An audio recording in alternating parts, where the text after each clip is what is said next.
Bom dia, meus amados irmãos. Estamos no 5º domingo do mês de outubro de 2017.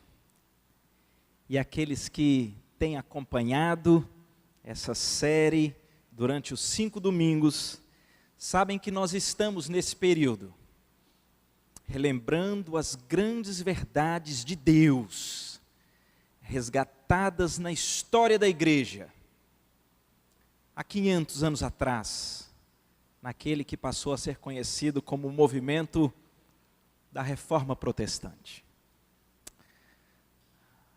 Não tenho nenhuma pretensão de poder retornar aos 4 outros estudos, mas os 5 solas revelam para nós a pérola preciosa da história de Deus nas Escrituras. E a primeira grande verdade que nós vimos aqui lá no nosso primeiro encontro, no primeiro domingo, era o primeiro sola, do sola Scriptura. E as Escrituras são a única base, o único pavimento pelo qual podemos conversar a respeito das coisas de Deus, por um único motivo. Porque só as Escrituras sagradas são autoritativas da parte de Deus, são a nossa única regra de fé e prática. E é nessa palavra de Deus que nós precisamos encontrar a resposta àquela grande pergunta que existia 500 atrás, mas existe ainda hoje. Como é que eu e você poderemos ser encontrados justos, perfeitos, retos, íntegros, diante de um Deus que é todo-poderoso, que é santo, santo, santo, que perscruta os corações e que é justo? Como que nós podemos estar nesse julgamento final inocentes diante de Deus? E o que nós estudamos nos últimos 3 domingos foi que não será nenhum mérito que eu possa apresentar para dizer, está vendo Deus? Não será por nenhuma virtude intrínseca, por nenhuma beleza própria que eu possa apresentar no dia final dizendo, está vendo Deus? Não será por nenhuma obra. Mas esse processo de sermos justificados, conforme esclarecido e ensinado nas Escrituras Sagradas, ocorre somente pela graça de Deus. Somente. Que levanta gente que está morta nos seus delitos e pecados, e pela fé somente, que é dom de Deus, nos une a Cristo Jesus, cuja obra completa de redenção é exclusivamente a base pela qual nós somos justificados.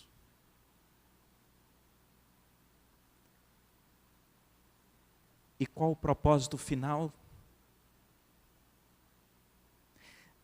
dessas verdades que nós temos passeado por elas e que se de um lado nos humilham, retirando mérito, eu e obras, elas exaltam, glorificam o nome de Deus.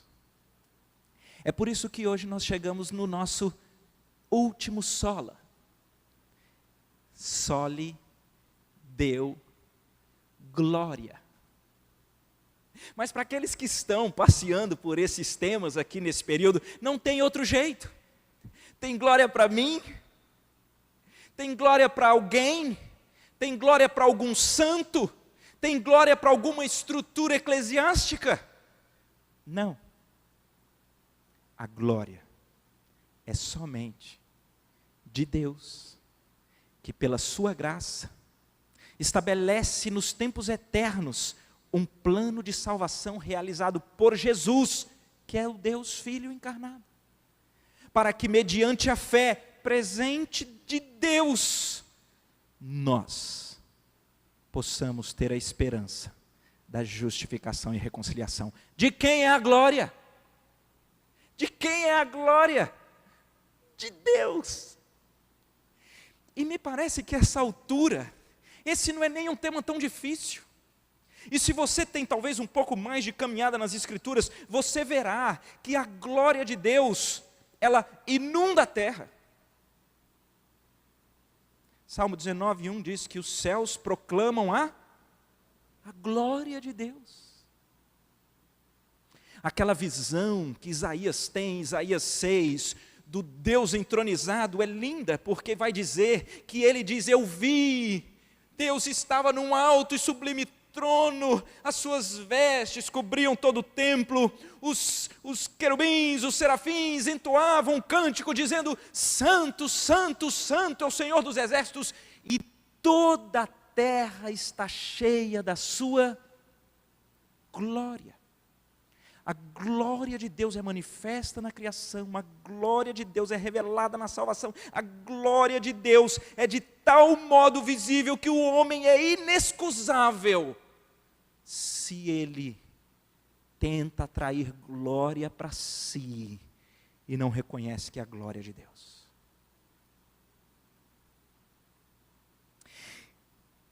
E se a glória somente a Deus é um resultado lógico do que temos estudado, e se a glória de Deus é aquilo que visivelmente nós podemos encontrar em toda a criação e na sua majestade, o nosso caminho de glorificar somente a Deus é bíblico, não é, pessoal? É o salmista no Salmo 115 que vai dizer: não a nós, Senhor, não a nós, mas ao teu nome dá glória.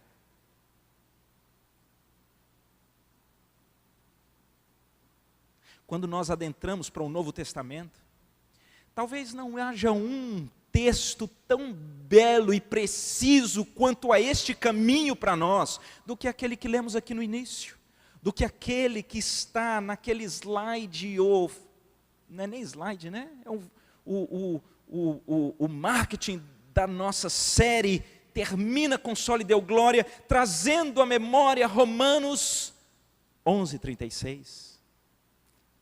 Primeiro, Romanos 11:35. Quem foi que primeiro fez alguma coisa para Deus, para que possa exigir alguma restituição? Ninguém. E o versículo 36, de uma maneira clara e evidente, diz: porque dele, por meio dele, para ele, são todas as coisas. A ele, pois, a glória, eternamente. Só lhe deu glória. É a mensagem da lógica da salvação e da justificação. Só lhe deu glória. É o reconhecimento que a manifestação em toda a criação revela a glória de Deus. Só lhe deu glória. É a compreensão objetiva de que todas as coisas e a nossa vida existem para a glória de Deus.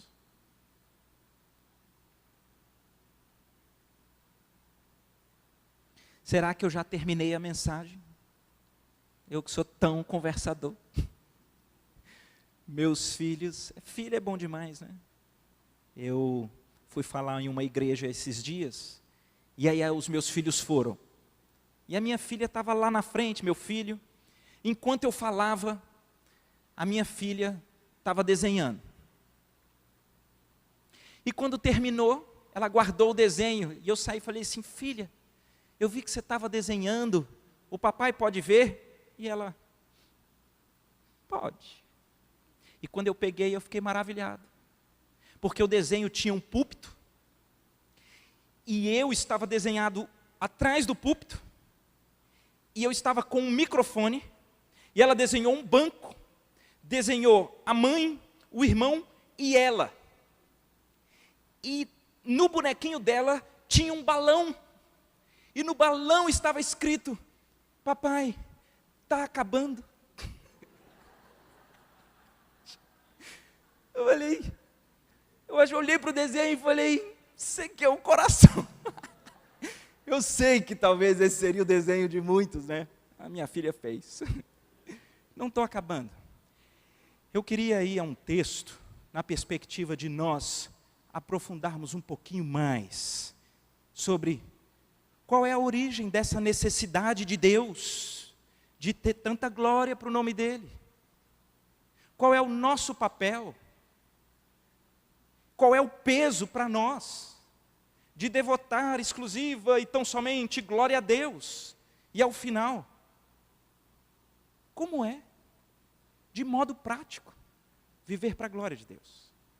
E para tanto eu peço que vocês abram as Escrituras no Evangelho de João, no capítulo 17. Que texto precioso.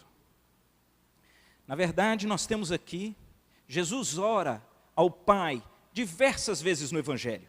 Mas talvez não haja nenhum outro lugar em que a oração do Deus Filho para o Deus Pai seja tão abundantemente esclarecida para nós. E eu já alerto a vocês, aqui é Deus Filho conversando com Deus Pai. Há coisas profundas demais aqui que eu não tenho a pretensão de esclarecer, mas eu tenho a pretensão de estudar.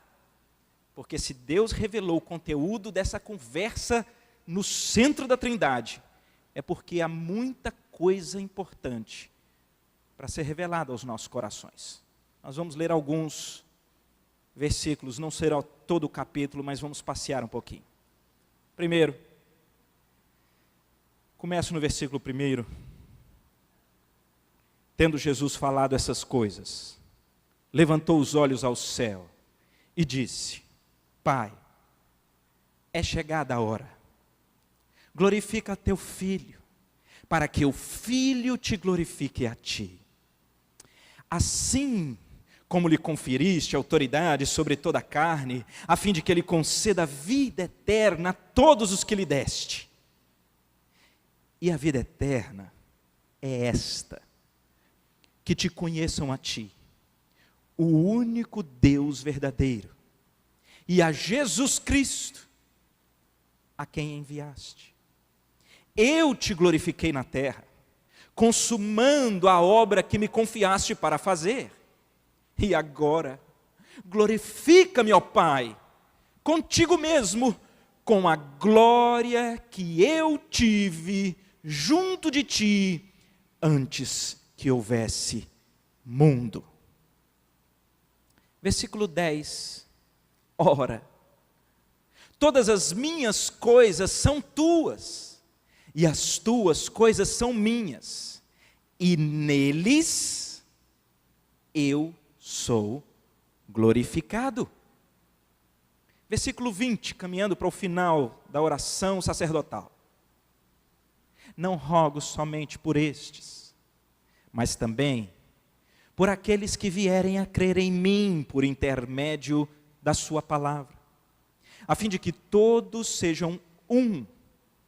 E como és tu, ó Pai, em mim e eu em ti, também sejam eles em nós, para que o mundo creia que tu me enviaste.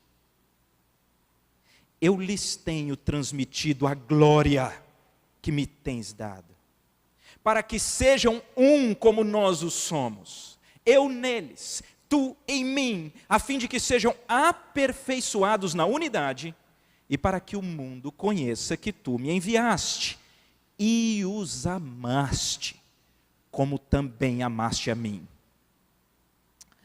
Pai, a minha vontade é que onde eu estou, estejam também comigo os que me deste, para que vejam a minha glória que me conferiste, porque me amaste antes da fundação do mundo.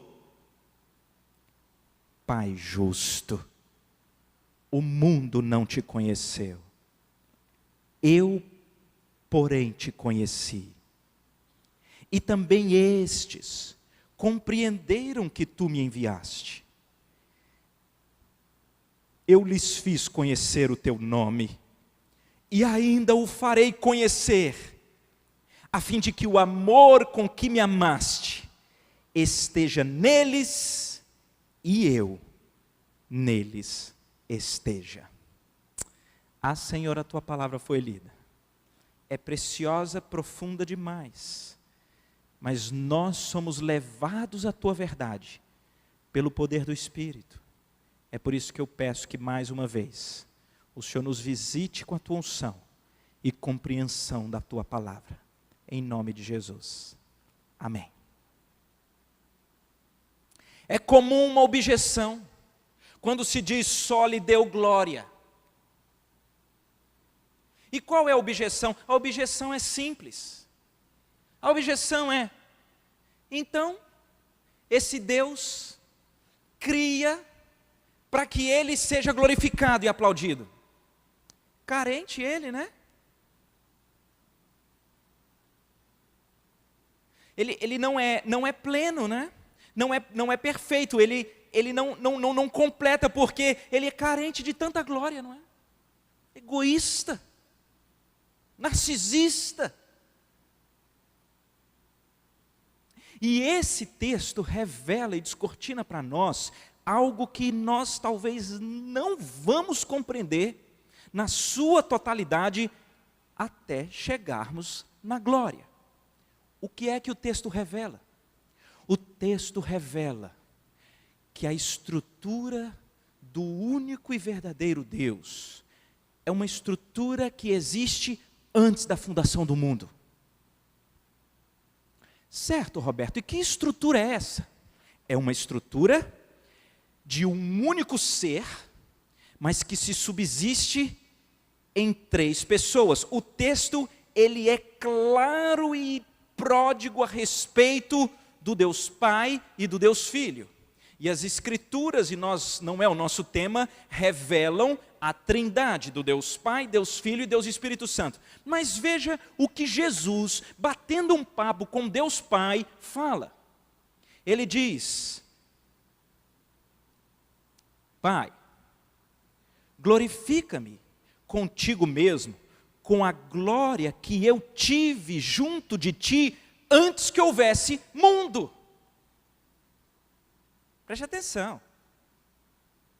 Olha o que ele está revelando. Mais lá na frente ele vai dizer de novo: a minha vontade é que aqueles que são meus, eles venham para estar comigo e que eles vejam a minha glória, que o Senhor me deu porque me amou antes da fundação do mundo. Deixa eu dizer uma coisa para você, meu irmão. O ser de Deus não é unipessoal, porque senão ele não teria na eternidade como experimentar o amor pleno, a glória plena, o relacionamento pleno, a alegria plena, não teria como. Mas o ser de Deus, que é único, ele se manifesta em 3 pessoas, porque o texto está dizendo que antes dos tempos eternos, esse Deus que se revela em Deus Pai, Deus Filho e Espírito Santo, é um Deus relacional, que é pleno em amor e é pleno em glória. É Cristo que está dizendo, mais ou menos assim: eu vim em forma humana. É Filipenses capítulo 2 que diz: eu me esvaziei de mim mesmo. Eu deixei toda a glória, vim em forma humana, cumpri aquilo que era o nosso plano eterno, e agora ele está dizendo: me glorifica com a glória que eu já tinha contigo antes que houvesse mundo. Queridos, preste atenção, quando você ouvir uma objeção de um Deus que ele precisa de glória de qualquer um de nós para que ele seja aperfeiçoado, você diga: não, ele é um Deus pleno em glória desde os tempos eternos. Ele é um Deus pleno de amor desde os tempos eternos. Ele é um Deus pleno de alegria desde os tempos eternos. Ele é um Deus pleno de conhecimento no relacionamento desde os tempos eternos. Deus não nos criou porque Ele precisava de glória. Então por que Ele nos criou? E eu não dou conta de responder essa pergunta. Mas estudando bastante esse tema, vi alguns pregadores desses que me ensinam muito, como John Piper, como Timothy Keller, fazendo remissão a obras de um teólogo chamado Jonathan Edwards. E o cara escreveu um livro que se chama O Propósito de Deus para a Criação. É interessante. E muito diferente de um Deus carente, de um Deus que não é pleno e carece de glória, e carece de amor. Muito diferente disso. As Escrituras Sagradas nos revelam um Deus pleno em glória, pleno em amor, pleno no relacionamento triuno, pleno no conhecimento mútuo, manifestando na criação a sua glória. Ao invés de demandar e precisar para ser completo, preste atenção, Deus nos criou como um extravasamento da sua glória, como para que a sua glória fosse espalhada, como que se esse concerto da glória triuna que vem desde os tempos eternos fosse algo tão pleno, tão alegre, tão majestoso, que fosse o desejo de Deus espalhar essa plenitude. E Ele espalha na criação. Portanto, se nós aqui começamos dizendo que a glória somente a Deus é um consecutário lógico da salvação e justificação, se nós concordamos que a glória somente a Deus é extremamente clara e definida e requerida nas Escrituras, nós agora estamos vendo que a glória somente a Deus não é uma carência, nem uma necessidade de um Deus que já é pleno em glória. Na verdade, tem que ter algum outro motivo.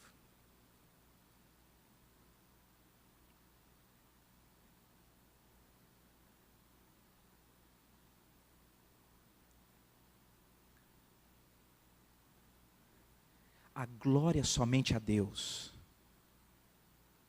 não muda Deus, não o transforma em mais glorioso, mas a glória somente a Deus é algo que Jesus revela que é um anseio dele.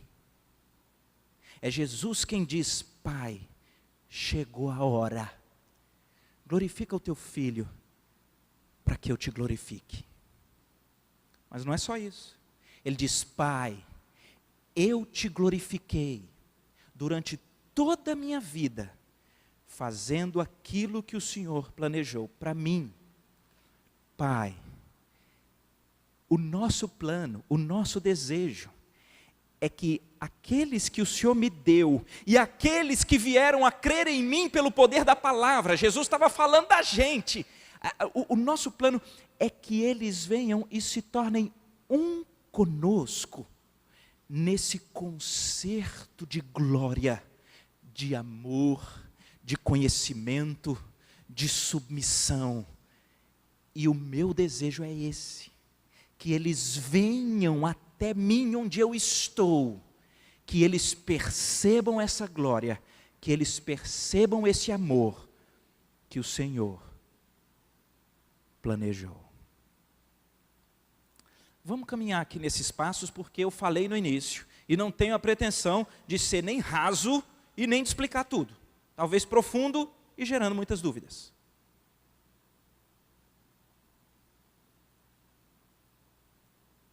Deixa eu dizer uma coisa para vocês. Quando Deus cria todas as coisas, e nós estamos e acabamos de ver que Ele não cria porque Ele carece de glória, Ele cria na revelação e espalhando essa plenitude. Tem uma coisa diferente que acontece na criação. Um negócio diferente. Deus cria os astros, Deus cria a flora, a fauna, Deus cria tudo e todos, mas há uma gênese curiosa. As Escrituras param para lançar luzes em um detalhe que está ligado à criação do ser humano. E a Bíblia é quem diz, e Deus cria o ser humano, à sua imagem e semelhança.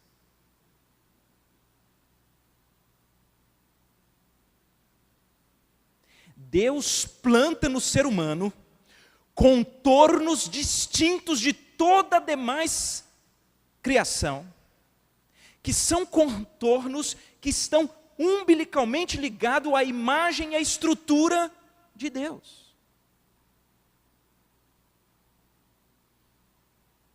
Tenta me acompanhar aqui nesse raciocínio.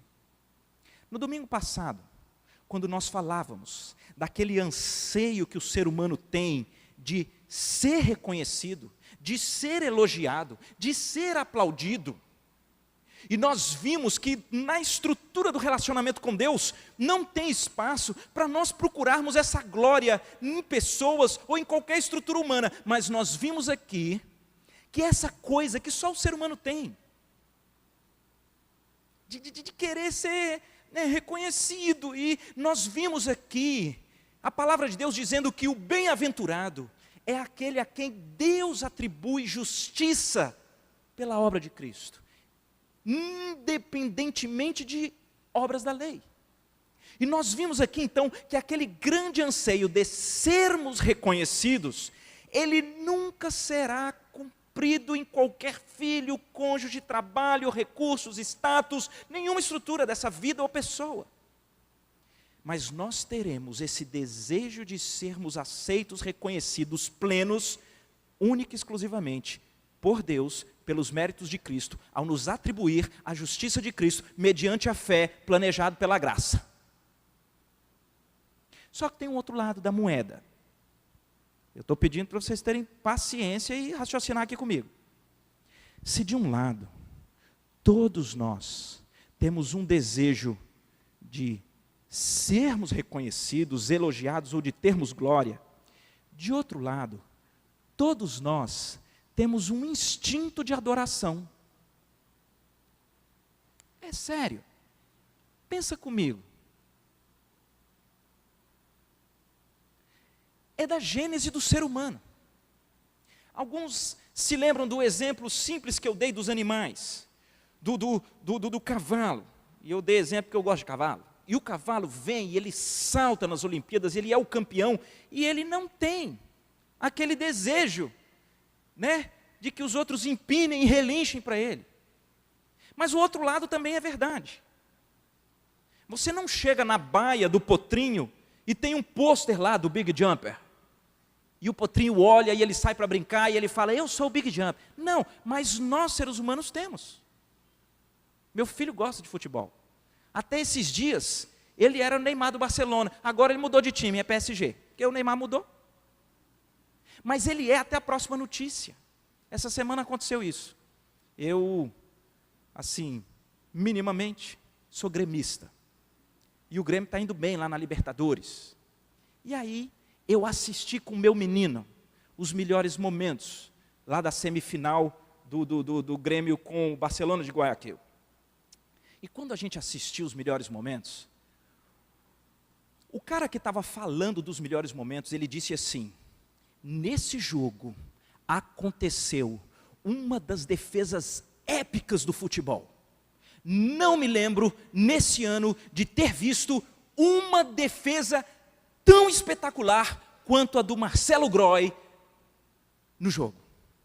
Aí mostrou o lance. E o goleirão lá fez uma defesaça. No dia seguinte eu fui jogar bola com meu menino. Quem que ele era? Ele no gol e na linha, ele era o Marcelo Groy.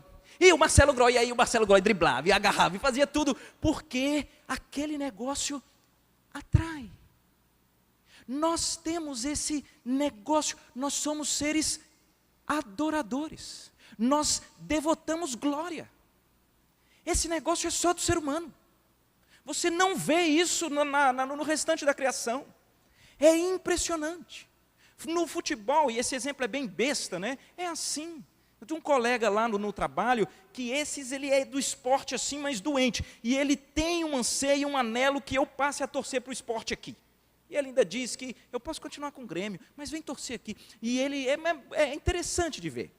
E esses hobbies não tem problema nenhum. O que eu estou tentando é uma discussão filosófica a respeito da nossa essência. Há uns meses atrás ele chega para mim e fala assim, quero conversar contigo. Eu falei, pode falar. Ele falou assim, sabe quem chegou? Eu falei, não, o Lucha. Eu falei, quem é Lucha? Ele falou, o Lucha, o melhor técnico desse país. O Luxemburgo é técnico do esporte. Agora você vai ver. Eu falei, e é? Ele falou, é. E de repente veio, mas aconteceu uma coisa curiosa, o negócio deu certo. Um tempo lá depois, e eu posso estar falando bobagem aqui, porque eu não acompanho tudo certinho, mas um tempo lá depois ele me procura, e falando assim, quinto lugar, não sei se foi quinto ou sexto lugar, que o esporte chegou, e ele estava apaixonado pelo Luxemburgo. Falou assim, é diferente, o cara põe a mão, o negócio acontece. Aí, essa semana aconteceu um negócio curioso, ele veio falar comigo, e ele veio falando assim, o Luxemburgo foi demitido. Mas também ele é muito prepotente, aquele é arrogante, ele desestruturou o time, mas quem está assumindo agora é Daniel Batista. Daniel Batista é humilde, conhece a equipe, agora o senhor vai ver. E ele vai crescer, e eu vendo, é um anseio. Nós, se de um lado nós temos desejo de reconhecimento, de outro, nós nascemos para adorar. E talvez esse exemplo seja besta, para você que não tem nada a ver com futebol, mas pode ser o seu cônjuge. Ou você que é jovenzinho, que você fala assim, não, se eu casar, então ali a minha satisfação, a minha plenitude, a minha estabilidade, se eu me aposentar, aos meus filhos, e existem, conversa com quem tem menino pequeno. Ou melhor, conversa com os avós.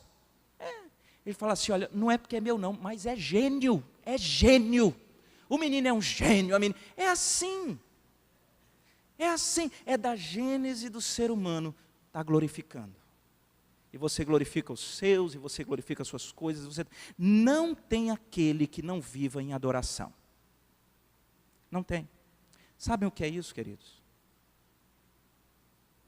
Essa é uma estrutura de demanda que Deus planta no nosso ser, porque a finalidade é uma única só, é que nós consigamos canalizar esse grande vazio, essa grande demanda, esse grande anseio de adoração, no único que não perde jogo, no único que não peca contra nós, no único que não vai falhar, no único que é eterno, no único que tem suporte para receber toda a glória. Quem é mais privilegiado no só lhe deu glória, não é Deus, mas somos nós. É invertido. Não é assim, Deus só vai ser pleno se eu der glória. Não precisa, mas você só vai ser pleno se você viver para a glória de Deus. Não é por outro motivo que a palavra de Deus vai dizer, portanto, quer comais, quer bebais, ou façais outra coisa qualquer, fazei tudo para a glória de Deus. É a única coisa que vai te dar plenitude. Se de um lado, aquele desejo e anseio de sermos reconhecidos, nós só o alcançamos na graça de Deus que nos alcança e justifica na obra de Cristo mediante a fé, e nos tornamos bem-aventurados porque Cristo, é Deus quem olha para nós, vendo a justiça de Cristo e dizendo, vem bendito do meu Pai, você é maravilhoso, você é meu filho por adoção, passaremos a eternidade, e nós agora somos plenos pelo reconhecimento. O lado contrário da moeda é, a plenitude teremos quando, uma vez aceito e reconhecidos por Deus, nós agora canalizamos todo aquele instinto de adorar, de glorificar para Deus. Aí fecha, sabe o quê? O plano de Deus. Esse é o plano de Deus. O plano de Deus que Cristo está falando, e queridos, vocês têm que estudar esse negócio em casa, porque não é trivial, nós não vamos esgotar. Mas percebe que Cristo vai falando, que Cristo recebe glória, e que a meta de Cristo é glorificar a Deus.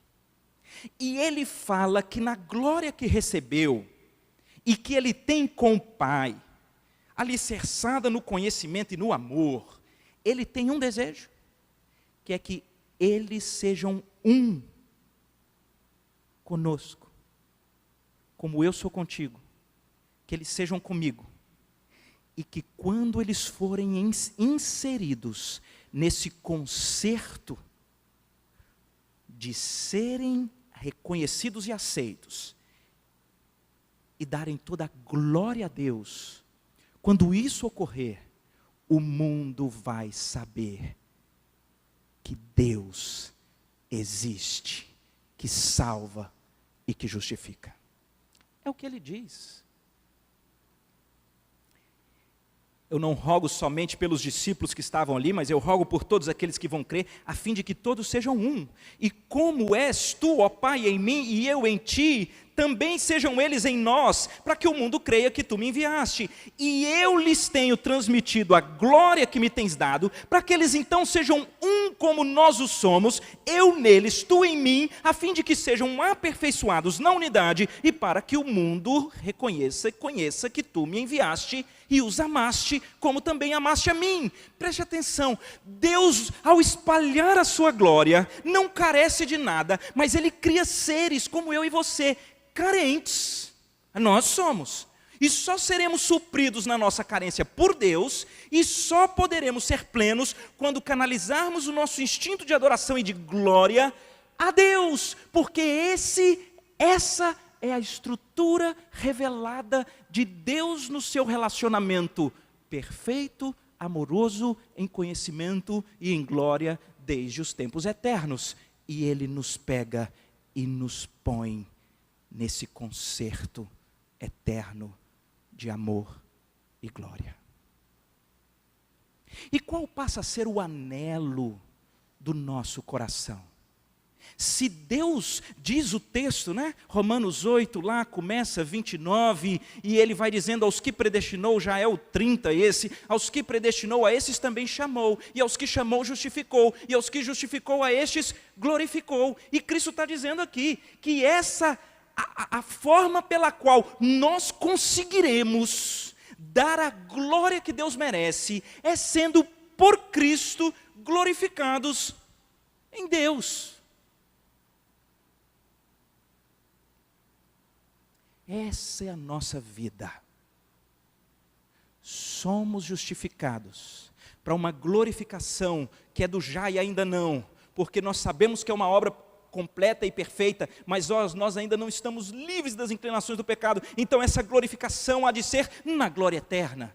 Mas o caminho pelo qual a estrutura de glória foi definida é Deus Pai, os Filhos e o Espírito Santo vivem em plena glória e harmonia. Eles extravasam isso na criação, mas escolhem a nós para introjetar um desejo de serem reconhecidos e aceitos, e o somos pela graça, Cristo, fé, nos tornando bem-aventurados, e de outro lado, colocando-nos neste concerto de glória para uma única finalidade, como Cristo diz que é a dele, glorificar a Deus em todas as coisas. Essa é a estrutura da plenitude. Terceira coisa que eu disse que iria conversar com vocês, e olhando para o texto é, e como é isso na prática? Por que a Bíblia diz que são nas coisas mais simples de subsistência, quer comais ou bebais, façam tudo para a glória de Deus? Como é que é isso na prática? O que eu faço? Porque o princípio teórico eu acho que eu já entendi.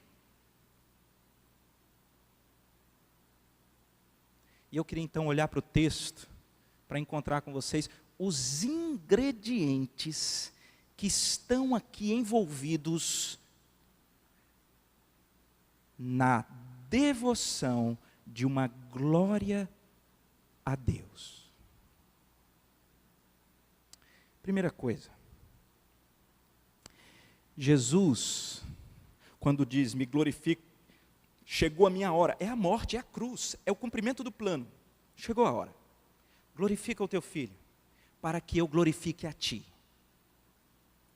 Na sequência, ele diz assim, esse povo precisa saber que a vida eterna é que conheçam a ti, como o único e verdadeiro Deus, e a Jesus Cristo, como Messias encarnado.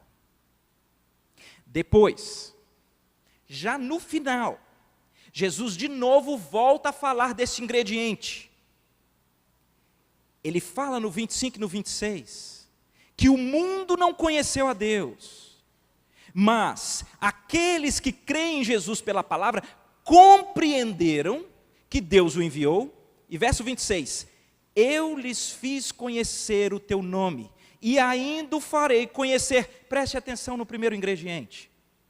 Nós nessa vida, somente glorificaremos a Deus, se nós o conhecermos em essência e em profundidade. Você conhece a Deus? Você tem compreensão de que Deus revela o seu ser de uma maneira superabundante na sua palavra, e é para que nós o conheçamos? Você conhece a Deus? Porque a vida eterna que está no concerto de glória, ela é estribada no ingrediente do conhecimento de Deus. Nós só viveremos para a glória de Deus quando conhecemos a Deus. Segundo ingrediente, para que a gente possa dar glória, é o versículo 4. Jesus está explicando como que glorificou a Deus aqui na terra. Ele diz assim, eu te glorifiquei na terra, consumando a obra que me confiaste para fazer. Que ingrediente é esse? Que ingrediente é esse pelo qual nós glorificamos a Deus? É a submissão. É o caminhar nos passos que Deus revelou para nós como caminho. Vá para as Escrituras. Quanto ela revela para nós a respeito dos passos de Deus para nós. E nós glorificamos a Deus quando é o nosso anelo glorificá-lo cumprindo aquilo que o Senhor deixou para que andássemos nele. Um exemplo, na família. Como Deus revela aos filhos a honra aos pais. No casamento. Como Deus revela aos maridos o amor sacrificial, às mulheres o respeito e a submissão. Na vida como sal e luz, na necessidade de perdoarmos, na necessidade do arrependimento, os caminhos de Deus revelados para nós, são ingredientes para que nós o glorifiquemos em submissão. Mas qual é um outro ingrediente? Um ingrediente de glória.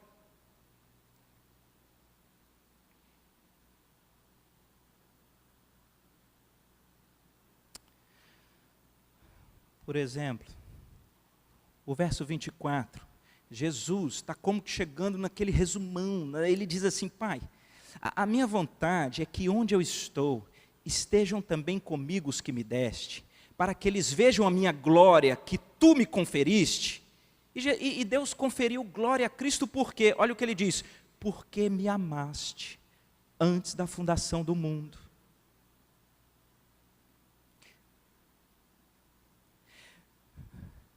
No concerto eterno de glória na Trindade, um ingrediente pelo qual Deus Pai glorifica Deus Filho e Espírito Santo, no qual Deus Filho glorifica Deus Pai, Deus Espírito Santo, no qual Deus Espírito Santo glorifica Deus Pai, Deus Filho, o ingrediente é o amor. É o amor. Em outras palavras, nós olhamos pelo menos aqui nessa extensão desse texto, que você só vive para a glória de Deus se você o conhece, se você se submete, se você o ama.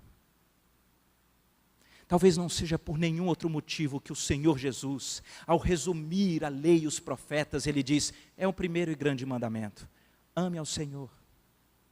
Ame ao Senhor com todo o teu coração, alma, força e entendimento. Percebe que é muito mais os ingredientes do que a forma.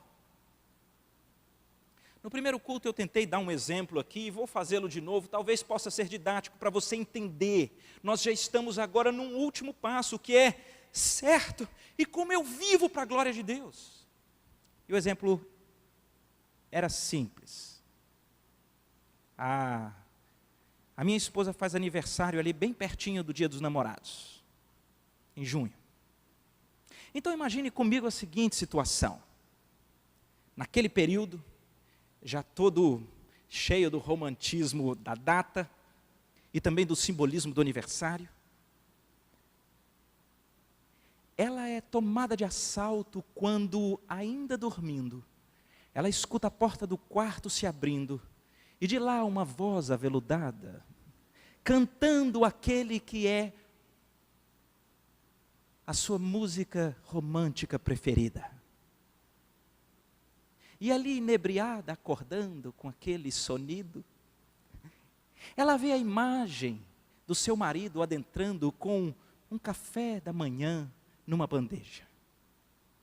E ela assusta porque não apenas é a música preferida, mas ela vai olhando e parece que o omeletezinho é do jeitinho que ela gosta.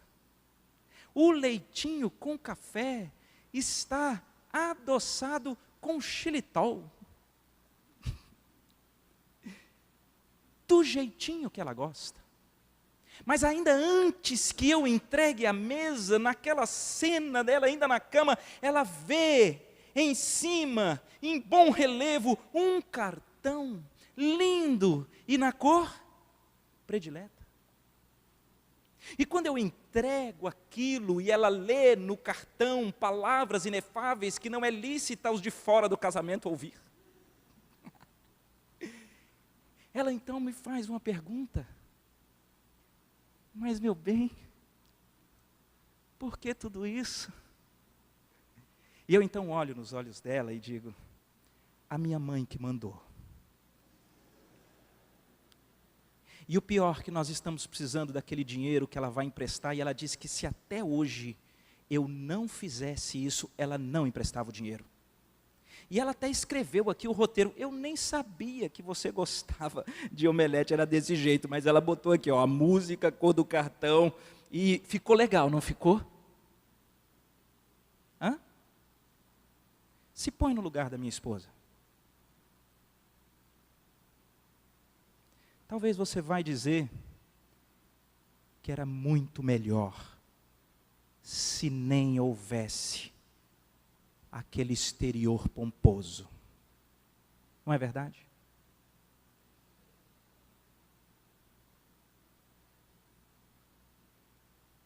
O que Deus enxerga no nosso coração?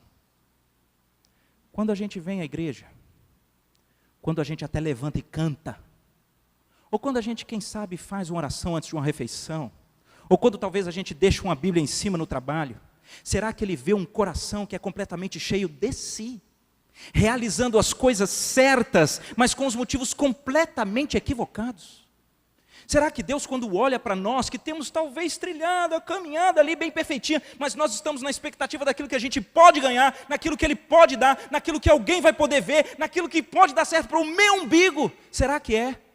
Porque se assim o for, é bem provável que a gente esteja trilhando a passos largos, o caminho é do inferno.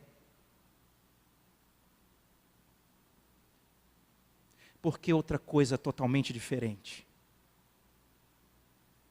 é se naquele mesmo exemplo, a minha esposa então olha para mim e diz: mas por que você está fazendo tudo isso? Exatamente com tudo que mais me alegra da minha predileção. E eu olhar nos olhos dela e dizer: É porque eu te conheço. É porque eu te amo. E é porque eu não tenho maior alegria do que vê-la feliz. Muda.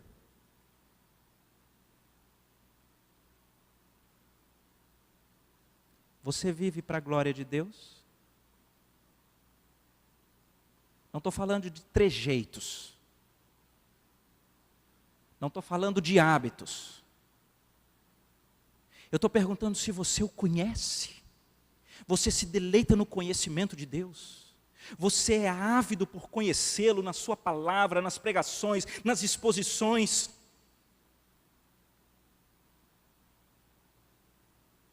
Você o conhece a ponto de saber como ele deseja ser adorado. E o seu maior anelo não é, eu gosto dessa igreja porque ela é do jeitão que eu gosto. Ou você gosta da igreja porque é do jeitão que Deus gosta. Você se submete ao Senhor? Ou é enquanto lhe é conveniente? Aqui é conveniente porque é do jeito que eu gosto, inclusive esse negócio é bom para os meus filhos. Mas aqui eu não estou nem aí. Como é? Deixa eu lhe perguntar, você glorifica Deus na sua vida? Você o ama de verdade? Você tem anelo pelo Senhor, por andar com o Senhor, por viver na presença, por tê-lo como o amado das suas entranhas, porque afinal de contas você estava morto e perdido nos seus delitos e pecados. Ele te encontrou com mão poderosa, a graça dele lhe atraiu, a fé o uniu com Cristo. Você é justo, você não tem mais anseios de ser aplaudido, porque Deus lhe faz bem-aventurado e Ele é o que recebe toda a sua glória, toda a sua adoração. Então você não é frustrado, porque ele é um time que nunca perde, ele é um marido, uma esposa que nunca peca, ele é um filho que nunca frustra. Não canalize nada no Senhor, você é pleno, é por amor, é pelo conhecimento, pelo deleite, é pela submissão, porque essa é a estrutura dos ingredientes da verdadeira glória a Deus. E vou dizer, viu, queridos, às vezes nós corremos o risco de nos apaixonar por algum desses ingredientes. E se você se apaixona pela submissão, pela obediência, mas você nem conhece a Deus de verdade, nem o ama, você vira um legalista. E você acha que está glorificando a Deus sendo um legalista. E você pode inclusive pegar um texto isolado daquele e falar, está vendo aqui? Jesus glorificou, não foi fazendo o que mandou? Mas você pode ter o outro, é o teólogo. O cara conhece o grego e o hebraico. Ele sabe as estruturas dos textos e as repetições e as exegeses, e ele retira dali, e ele tem conhecimentos homéricos, mas ele não ama o Senhor, não se submete. Ele vira um teólogo que é um conhecimento estéril. Você fala, mas aquilo não flui do coração. É como os fariseus. Ou pode ser que você também seja simplório e diga, é o amor, eu amo o Senhor, eu amo o Senhor. Você não sabe qual era a sua situação, eu amo o Senhor. Você não sabe o que Deus fez, eu amo o Senhor. Você não sabe quanto custou a salvação, eu amo o Senhor. Você não sabe o que o Senhor requer na sua palavra, os passos ele ensina, você diz, eu amo o Senhor. Porque esse tipo de ortopraxia, sem conhecimento, sem submissão, é frágil, é frívolo. O conteúdo da estrutura para a qual nós fomos salvos, que criam os ingredientes e a atmosfera pela qual nós iremos glorificar Deus, é o deleite no Senhor, é o amor a Deus, mas é o conhecimento de Deus. É a submissão a Deus. Não é peso. Não é jugo. É libertação. Uma vida para a glória de Deus é que traz plenitude. E nós estamos sendo ao longo dessa trajetória, até chegarmos na glória, desenvolvidos nessa maturidade. 2 Coríntios, para encerrar, capítulo 3, versículo 18, diz assim: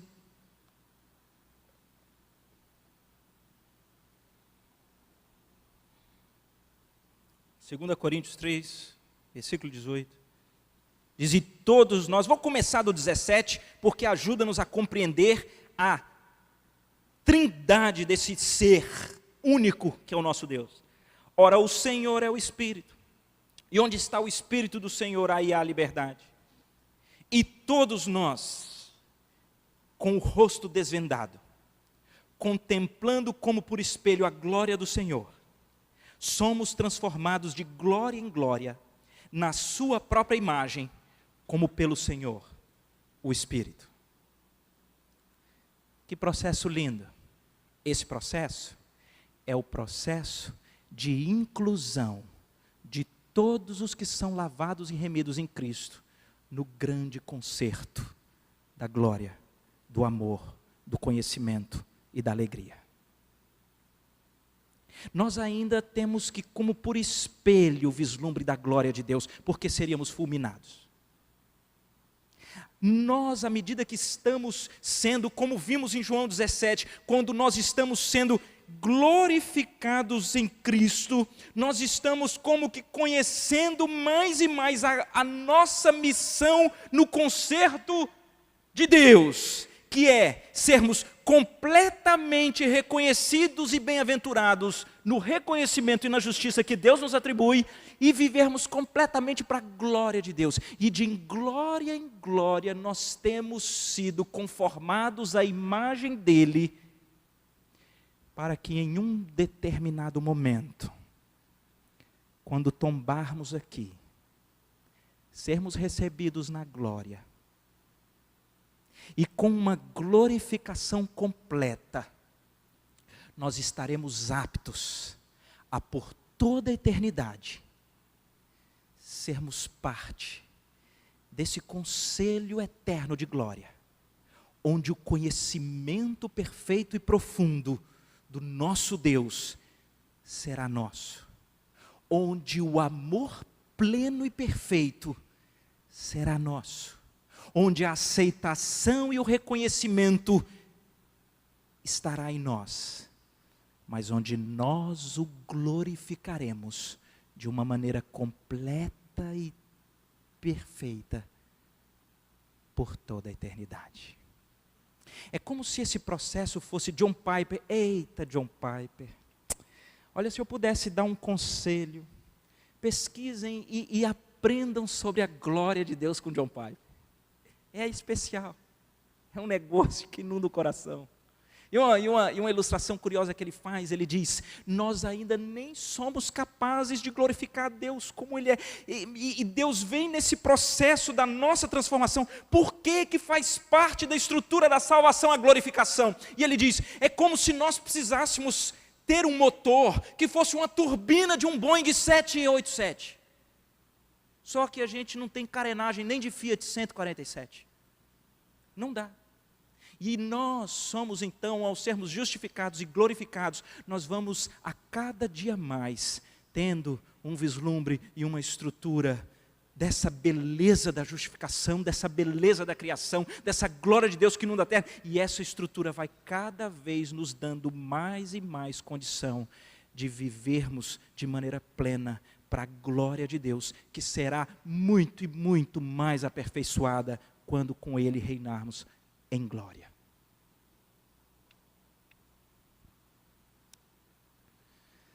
Aquele que se tornou o documento talvez mais conhecido e mais fiel a respeito de todos os temas da reforma, que foi a Confissão de Fé de Westminster, da qual a nossa igreja tem o privilégio de ser signatária. É uma confissão de fé que traz a lume todas essas grandes verdades. Mas talvez uma das coisas mais conhecidas do âmbito da confissão de fé é a primeira pergunta do Catecismo Maior, quando ele pergunta qual é o fim principal do homem. É um só. Porque algumas pessoas, quando veem a resposta, acham que são dois. É um só. E a resposta do fim principal do homem é glorificar a Deus e gozá-lo, se alegrar, se deleitar no Senhor por toda a eternidade. A glória a Deus não é um peso, é um deleite. A glória a Deus é uma alegria.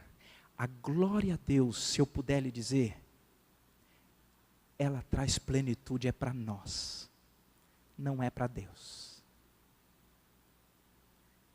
E se esse Deus que realiza uma obra de salvação tão graciosa, revela para nós esse desejo de nos incluir no conselho eterno da sua glória, conhecimento, amor e missão e alegria, não há nada melhor que a gente possa responder a Deus, se não dizermos: o meu anelo, o meu desejo é viver para dar toda a honra, toda a glória, toda a força, todo o poder, somente ao Senhor. Vamos orar? Deus, a tua palavra, Pai, é muito especial. São assuntos profundos da verdade mais cristalina da tua palavra. Obrigado porque o Senhor se revela a nós. Obrigado porque o Senhor introjetou em nós esse anseio de glória e de dar glória. E obrigado porque o Senhor revela para nós que esse anseio, ele só é completo e perfeito no Senhor.